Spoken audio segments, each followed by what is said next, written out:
Madam আসেন, সামনে এদিকে আসেন। বাবা চেয়ারটা সরান তো একটু, চেয়ারটা সরান।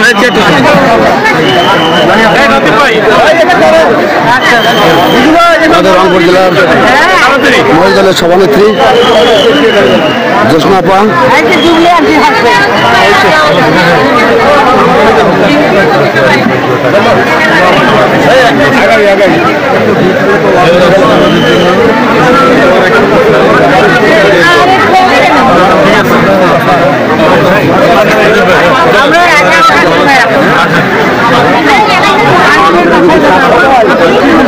আমাদের মহিলা সংগঠনের লোকেরা আসছে, দেখা হয়েছে আমাদের মহিলা দল সংগঠনের লোকেরা আসছে।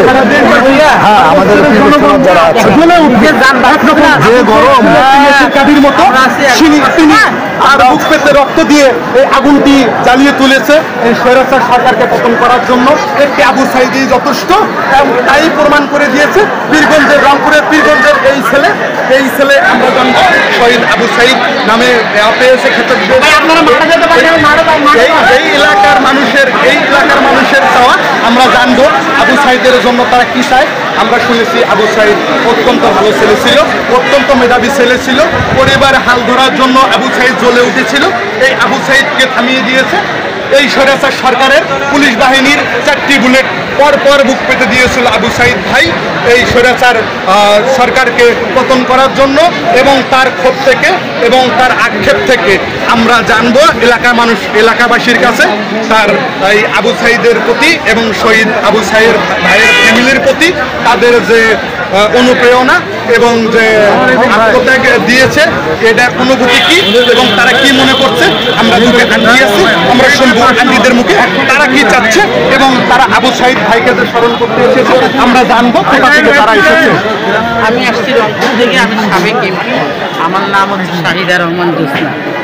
এই আবু সাঈদ আমাদের এটা ভাগ্যও ভালো এবং এই সাঈদ 18 কোটি লোকের শান্তি ফিরিয়ে আনার জন্য যে জীবন দিয়েছে সেই আবু সাঈদ আজকে পৃথিবীর বুকে সব জায়গায় কিন্তু ভাইরাল হয়েছে। তা আমরা চাইবো আবু সাঈদ যাতে মরেও বেঁচে থাকে, এই জন্য একটা প্রতিষ্ঠান, একটা ইউনিভার্সিটি চাইবো, তারপরে একটা এখানকার এখানে অনেক গরিব দুঃখী হাসপাতাল, একটা ক্লিনিক, একটা হাসপাতাল, এটা আমরা চাইবো। এই জন্যই সারা জীবন আবু সাঈদের জন্য এলাকাবাসী এখানে চিকিৎসা পাবে এবং আবু সাঈদকে স্মরণ করবে। সুপ্রিয় দর্শক শ্রোতা, আপনারা জানছেন যে বেশি কিছু চাওয়া না, শুধু মৌলিক যে অধিকারগুলো আছে, শিক্ষা ব্যবস্থা, চিকিৎসা ব্যবস্থা এবং ধর্মীয় যে উপাসনাগুলো আছে তার চাওয়া সেটাই যৌক্তিক দাবি জানিয়েছে সে। এবং প্রবাসী ভাইরা যারা আছেন তারা অবশ্যই আবু সাঈদের পরিবারের প্রতি সহযোগিতা করবেন, অনুগত থাকবেন। সারা দেশবাসীর প্রতি আমার অনুরোধ, আবু সাঈদ ভাইয়ের যেন পরিবারকে আপনারা নিজের পরিবার মনে করে দেখবেন, কারণ এই স্বৈরাচার সরকার যে পতন করবে আবু সাঈদ ভাই যে আত্মত্যাগ দিয়েছে আপনারা জানবেন যে আবু সাঈদ ভাই তার পরিবারের কথা চিন্তা করে নাই, দেশবাসীর কথা চিন্তা করেছে। এই যুব সমাজ মানুষ মনে রাখবে, তার যুগে যুগে মনে রাখবে। আমরা আবু সাঈদের বাড়ি থেকে বিদায় নিচ্ছি। সবাই ভালো থাকবেন, সুস্থ থাকবেন, বেঁচে থাকলে আবারও দেখা হবে, মরে গেলে বিদায়। আমি আজকে বিদায় নিচ্ছি আবু সাঈদ ভাইয়ের